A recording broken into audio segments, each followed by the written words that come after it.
ایک جوہری تھا سنہرا، تو اس نے مختلف ڈبیاں کھول کے لوگوں کے سامنے رکھی اور ایک موتی نکال کر کے کہا کہ یہ موتی شب افروز ہے، رات کو چمکتا ہے، اور اس وقت دنیا کے اوپر جو قیمتی ترین موتی ہیں ان میں سے ایک موتی یہ میرے پاس ہے۔ خیر اس نے اپنا سامان سمیٹا تو اس مجلس میں ایک چور بھی بیٹھا ہوا تھا، اس کے دل میں لالچ آ گئی، تو اس نے اس جوہری سے کہا کہ جناب کہاں کے ارادے ہیں؟ تو اس نے کہا کہ میں بمبئی جا رہا ہوں۔ اس نے کہا واہ واہ کیا اچھا ہوا، میں بھی تو بمبئی جا رہا ہوں، تو چلو اکٹھا سفر ہوگا۔ وہ جوہری سمجھ گیا اس کی نیت کے کھوٹ کو کہ یہ میرا ہم سفر تو نہیں ہے، اس کا دل آ گیا ہے اس موتی پہ اور مجھ سے ہر صورت یہ موتی چرانا چاہتا ہے۔ لیکن وہ بھی بڑا سمجھدار تھا، اس نے کہا آ جائیے کوئی بات نہیں۔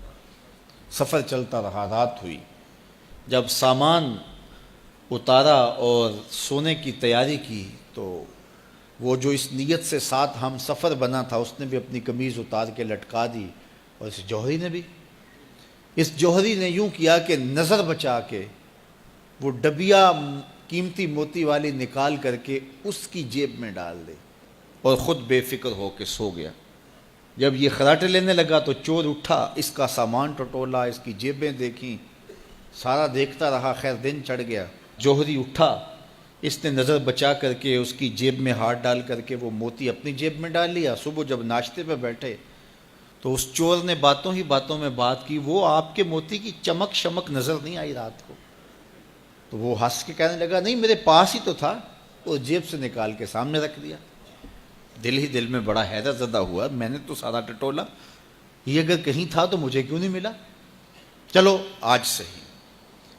اگلا دن آیا تو پھر اس نے قمیض اتار کے رکھی اور اس نے نظر بچا کے اس کی قمیض میں وہ موتی ڈال دیا اور خود بے فکر ہو کے سو گیا۔ یہ ساری رات اس کے سامان میں، اس کے لباس میں تلاش کرتا رہا اور وہ مزے سے سویا رہا۔ صبح اٹھا اور نظر بچا کے اپنی جیب میں ڈال لیا۔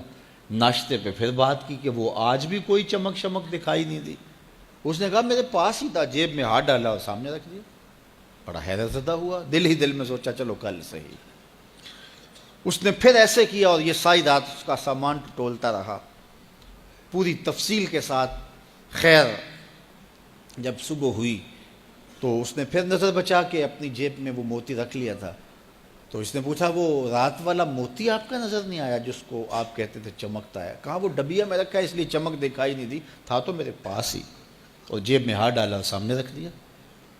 یہ سر پکڑ کے بیٹھ گیا، میں روز اس کی جیب ٹٹولتا ہوں، سامان بھی دیکھتا ہوں، یہ رکھتا کہاں ہے؟ میں نے تو کوئی جگہ نہیں چھوڑی۔ اس نے کہا سچ بتاؤں میں تیرا ہم سفر نہیں تھا، میں چور تھا، میں تم کو بتا رہا ہوں۔ اب آپ میرے بھی استاد نکلے، مجھے اتنا بتاؤ کہ یہ موتی آپ رکھتے کہاں تھے؟ میں ساری رات ٹٹولتا رہا اور 3 دن ہو گئے مجھے، میں نے کوئی گوشہ نہیں چھوڑا، آپ کا سامان کھول کھول کے دیکھا ہے، آپ کا لباس الٹ پلٹ کے دیکھا، لیکن مجھے ملا ہی نہیں، یہ رکھتے کہاں تھے؟ مجھے یہ تو بتاؤ۔ اس نے کہا لوگوں کی جیب میں ٹٹولتے رہے، اپنی جیب میں ہاتھ ہی نہیں ڈالا۔ بلے شاہ اڈدیاں پھڑنے جڑا گھر بیٹھا ہے انہوں پڑھیا ہی نہیں۔ وَفِي أَنفُسِكُمْ أَفَلَا تُبْصِرُونَ، کہا تم کہاں اسے ڈھونڈ رہے ہو، ذرا اندر بھی اتر کے دیکھو، اندر اترو گے تو اس کا سراغ مل جائے گا۔ نہ مسجد وچ نہ مندر وچ، لب یار نو اپنے اندر وچ۔ جب اپنے اندر اترو گے تو پھر سراغ زندگی نصیب ہو جائے گا، عرفان ذات ہوگا تو پھر عرفان الہی نصیب ہوگا۔ لیکن ہم دائیں بائیں ڈھونڈنے نکلے لیکن اپنے اندر اتر کے نہ دیکھا، تو سراغ زندگی ملتا ہی تب ہے جب اس کی چوکھٹ پہ جھکنا بندہ سیکھ جاتا۔ تو اس کی چوکھٹ پہ جھک کر کے زندگی کی سربلندی حاصل کیجئے اور مقصد زندگی حاصل کیجئے۔